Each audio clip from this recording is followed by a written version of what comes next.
Hey guys, it's Dan with STS, and I'm going to do a quick walkthrough in how to install the DMSS mobile app for the camera systems.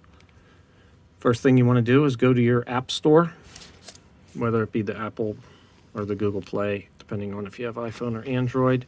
You're going to do a search for DMSS. You are going to install it.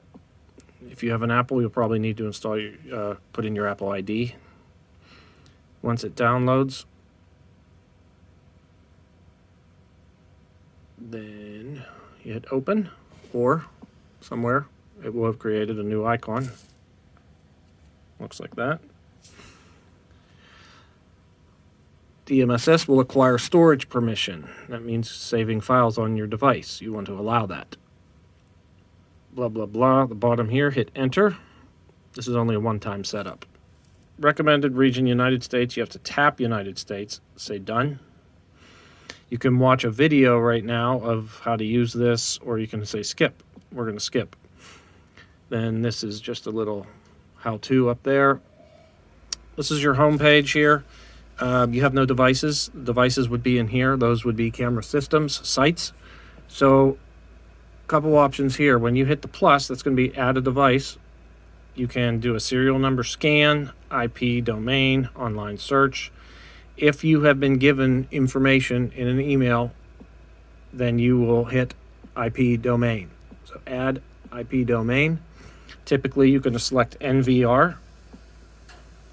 There is address, port, device name, username, password. That information will be given to you in an email. The device name is pretty much whatever friendly name you want to give it so that you can identify it. Once you put that information in there, you hit save, and then the site will be saved. And then you can start using it. Other option is if you were given a QR code, you'll hit the plus button here. And then when you hit the serial number scan, it's going to say, I need permission to use your camera. Next, I want to give this thing permission only while I'm using the app. Then it will have a camera, and you can scan a code that you were given on an email. If you don't have it on an email and you don't have it saved to your device, I'm going to hit the home button to get out of here. I'm going to go to my email. This is what the code will look like that you will have been given, and you need to save it to your device. On an Android device, we can tap the code, and I'm going to click share down at the bottom, more, and then these are the options of places that I could share or save this. I can hit upload it to my Google Photos, upload file to Photos. I'm going to hit upload. Now I have that QR code saved in my Google Photos. So if I go back to my photos, I want to verify that I have it. There it is. It just came in.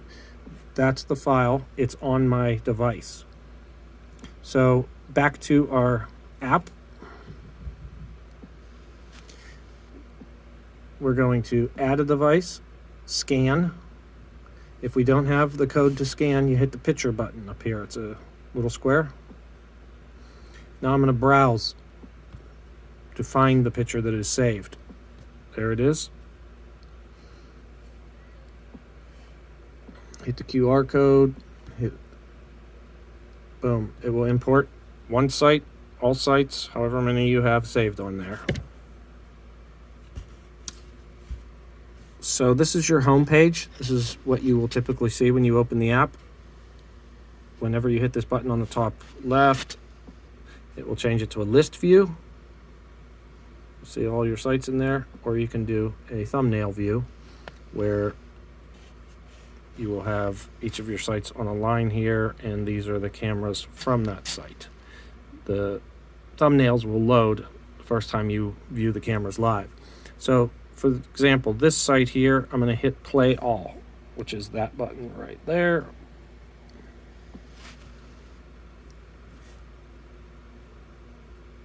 You're going to get this warning the first time you use the app. Just tap somewhere to get away from it.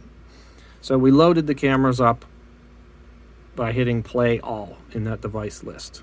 I can double tap on a picture to bring it up to full, double tap again, take it back to where it was, swipe to get to the next 4 cameras.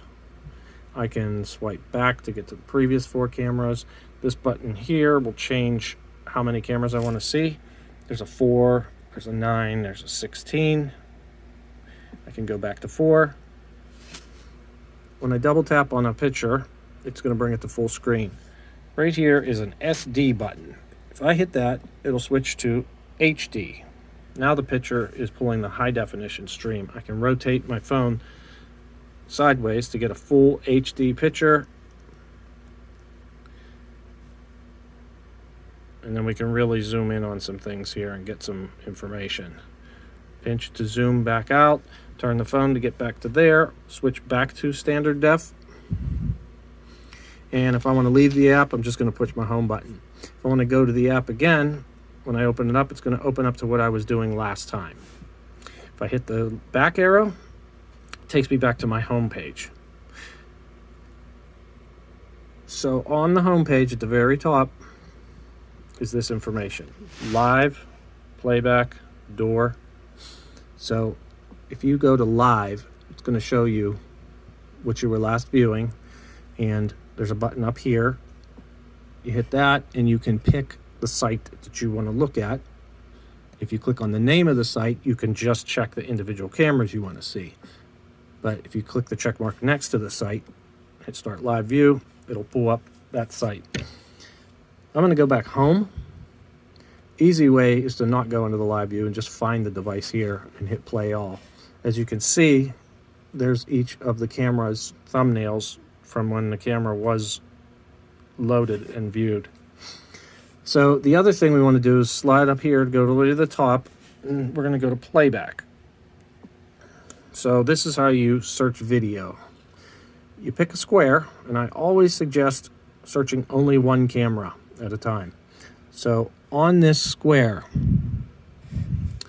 what I like to do first is tap the square, expand the site by using the triangle. I'm going to pick the camera I want.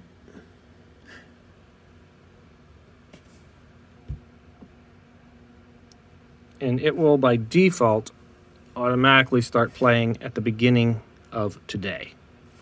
Double tap on the screen, and that'll bring it up to full. Now the timeline on the bottom, you can scroll through today. And then whenever you get to the time you want, let's say it was around 8 o'clock, you scroll to 8 o'clock, let it go.